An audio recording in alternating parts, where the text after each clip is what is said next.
मुजफ्फरनगर में नेताजी सुभाष चंद्र बोस को याद किया गया।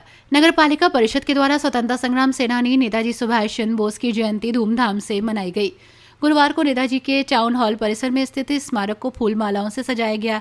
यहां पर मुख्य अतिथि के रूप में पहुंचे प्रदेश सरकार के व्यवसायिक शिक्षा एवं कौशल विकास विभाग के राज्य मंत्री स्वतंत्र प्रभार कपिल देव अग्रवाल का पालिका चेयरपर्सन मीनाक्षी स्वरूप ने सभी सभासदों और ईओ पालिका डॉक्टर प्रज्ञा सिंह के साथ स्वागत हुआ। इसके पश्चात मंत्री कपिल देव अग्रवाल और चेयरपर्सन मीनाक्षी स्वरूप ने नेताजी की प्रतिमा पर माल्यार्पण किया और देश की आज़ादी के लिए दिए गए उनके योगदान को याद किया और उन्हें नमन किया। युवाओं से उनके आदर्श से सीख लेकर देश हित में अपना योगदान करने की अपील की। गुरुवार को देश भर में नेताजी सुभाष चंद्र बोस की 128वीं जयंती धूमधाम से मनाई गई। इस कड़ी में नगर पालिका परिषद के द्वारा टाउन हॉल में नेताजी सुभाष चंद्र बोस के स्मारक पर कार्यक्रम का आयोजन किया गया, जिसमें मुख्य अतिथि मंत्री कपिल देव अग्रवाल रहे। यहां पहुंचने पर चेयरपर्सन मीनाक्षी स्वरूप ने उनका स्वागत किया। इसके पश्चात सभी ने नेताजी की प्रतिमा पर माल्यार्पण करते हुए उनको नमन किया और उनके देश के लिए किए गए योगदान और बलिदान को याद किया। इस दौरान मंत्री कपिल देव अग्रवाल ने कहा कि प्रधानमंत्री नरेंद्र मोदी और मुख्यमंत्री योगी आदित्यनाथ के नेतृत्व में देश को विकसित भारत के संकल्प को सिद्ध करने के लिए लगातार काम किया जा रहा है। इस संकल्प की पूर्ति के लिए हमें नेताजी के जीवन और आदर्श से प्रेरणा मिलती है। आज़ादी के इतिहास में अमिट छाप छोड़ने वाले नेताजी की वीर गाथा देश की युवा पीढ़ी को देशभक्ति और निस्वार्थ सेवा के लिए प्रेरित करती रहेगी। इस अवसर पर चेयरपर्सन मीनाक्षी स्वरूप ने कहा कि नेताजी सुभाष चंद्र बोस की जयंती को आज पूरे देश में पराक्रम दिवस के रूप में मनाया जा रहा है। टाउन हॉल में भी पालिका परिवार ने नेताजी को याद कर उनको नमन किया। नेताजी का आज़ादी के आंदोलन में दिया गया योगदान और देश के लिए दिखाया गया साहस आज भी युवाओं के साथ ही हर भारतीय को देश के लिए कुछ कर गुजरने के लिए प्रेरित करता है।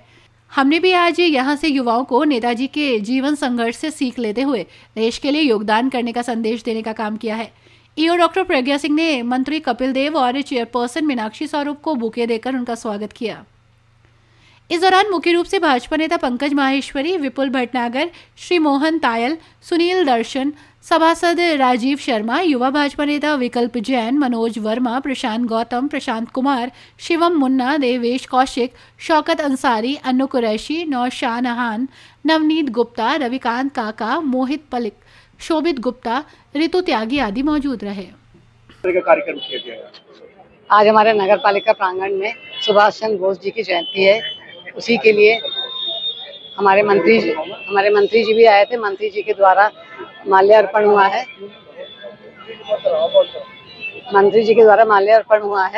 और आज के दिन सुभाष चंद्र बोस जी ने हमारे देश को आज़ादी दिलवाई थी। उनमें उनका बहुत बड़ा हाथ है और उनको हमें हमेशा नमन करते रहना चाहिए और अपने शहीदों को जिन्होंने इतना बलिदान दिया हमारे देश के लिए, उनके बलिदानों को याद करना चाहिए और हमें भी अपने छोटे छोटे काम कोई उनके रास्ते पे हमें चलना चाहिए, उनके बताए गए रास्तों पे हमें चलना चाहिए। धन्यवाद।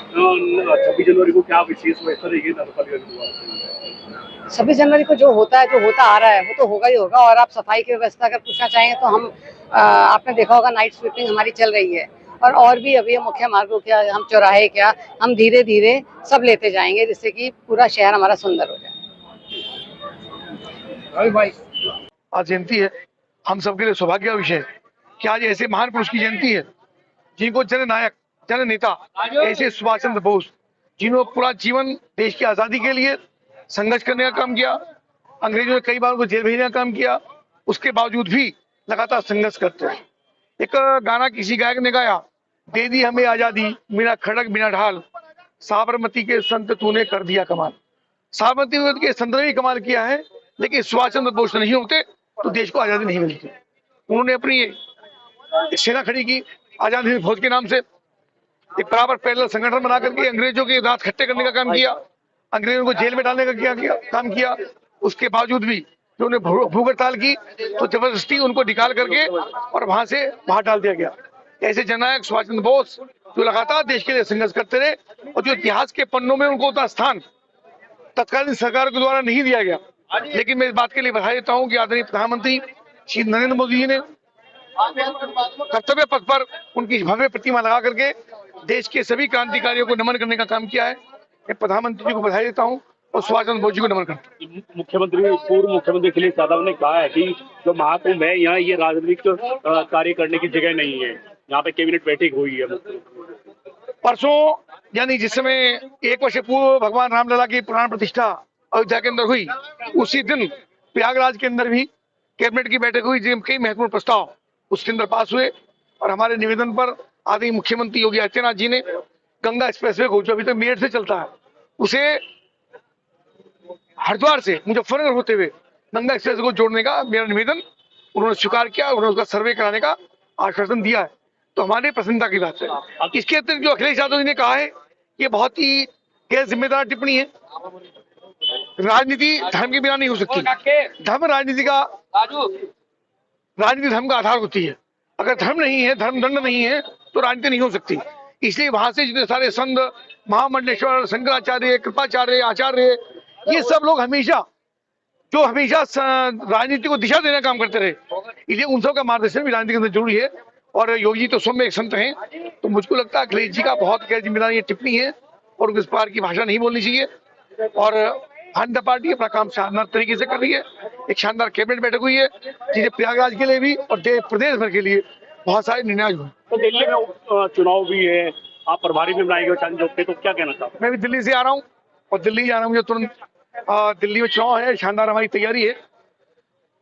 पूरी पार्टी के सब कार्यकर्ता पूरे परिश्रम के साथ इस बार सत्ता परिवर्तन करने के लिए अड़े हैं, डटे हैं।